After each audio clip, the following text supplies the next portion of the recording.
Gente, é muito comum a gente falar, pô, para que eu vou utilizar matemática? Onde que eu aplico essa matemática, essas funções, as equações, né, no nosso cotidiano?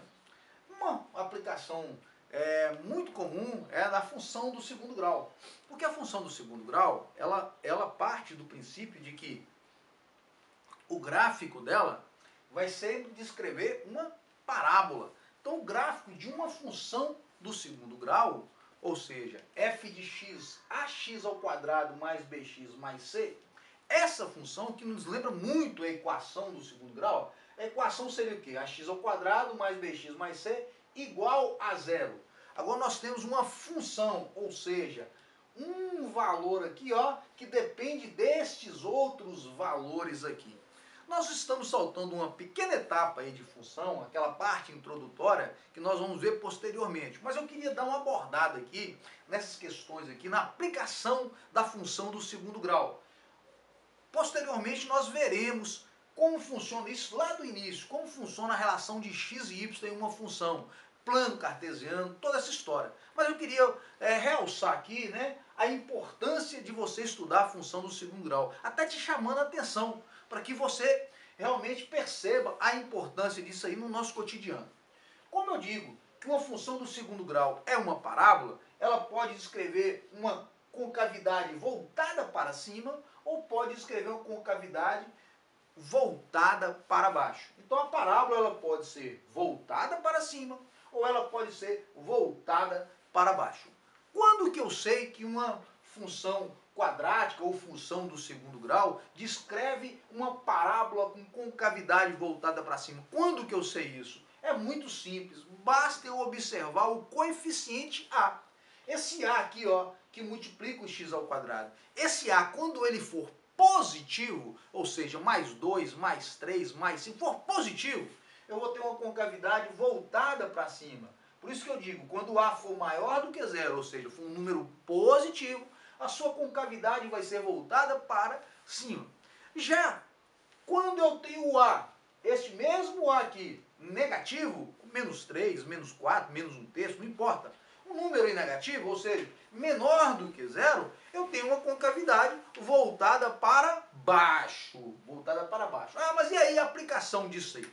É muito comum cair em prova a seguinte questão. Um mergulhador salta em uma piscina e chega a uma profundidade máxima. Quando o mergulhador ele pula na água, ele descreve nesse movimento, ó, ao cair, mergulhar e voltar à superfície, ele descreve uma parábola. Ele chega a uma profundidade máxima. Ou seja, nesse ponto aqui, no ponto máximo, de máxima profundidade de um mergulhador.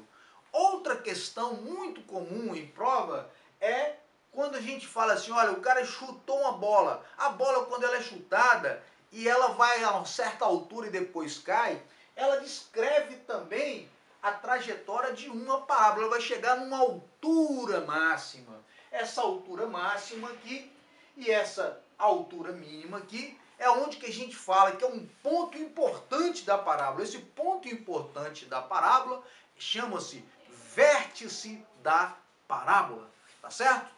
Muito bem, então eu tenho aqui o vértice da parábola e eu tenho aqui o vértice da parábola. Vou chamar aqui de V, esse vértice aqui desta parábola.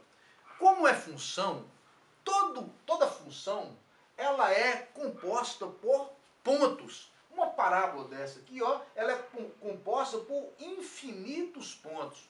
Aqui também infinitos pontos. Este ponto que nós estamos realçando, estamos aí destacando, este ponto aí da função, que a gente está chamando de vértice, como qualquer ponto de uma função, ele tem sempre duas coordenadas. Qualquer ponto de uma função vai ter sempre duas coordenadas. Uma para x e outra para y. Então, quando a gente quiser descrever que coordenadas eu tenho aqui no vértice da parábola, seja ela com cavidade voltada para cima, seja ela com cavidade voltada para baixo, nós vamos ter o ponto aqui, ó, no vértice da parábola, sempre como x vértice e y vértice. Então, as coordenadas do vértice da parábola, ó, é um ponto? É um ponto? Sim. Se é um ponto, tem coordenadas. Coordenadas sempre x vértice e y vértice. O x vértice, não importa se a concavidade é voltada para cima ou se a concavidade é voltada para baixo. O x vértice, sempre eu vou encontrar assim, ó, menos b sobre 2a. Então, para encontrar o x desse ponto ou o x desse ponto, é o x vértice, sempre dado por menos b sobre 2a. Encontrei aqui o vértice, beleza. E o y vértice? O vértice não tem duas coordenadas, um para x, outro para y? E o y vértice? Como é que eu vou encontrar esse y vértice? Sempre pela relação entre delta menos delta sobre 4a. Pois bem, então esse y vértice, eu vou falar, olha, qual a altura máxima que chegou a bola ao ser chutada? Eu vou estar encontrando quem? O y vértice. Qual é a profundidade máxima que o mergulhador chegou lá na piscina? Qual que é a profundidade máxima?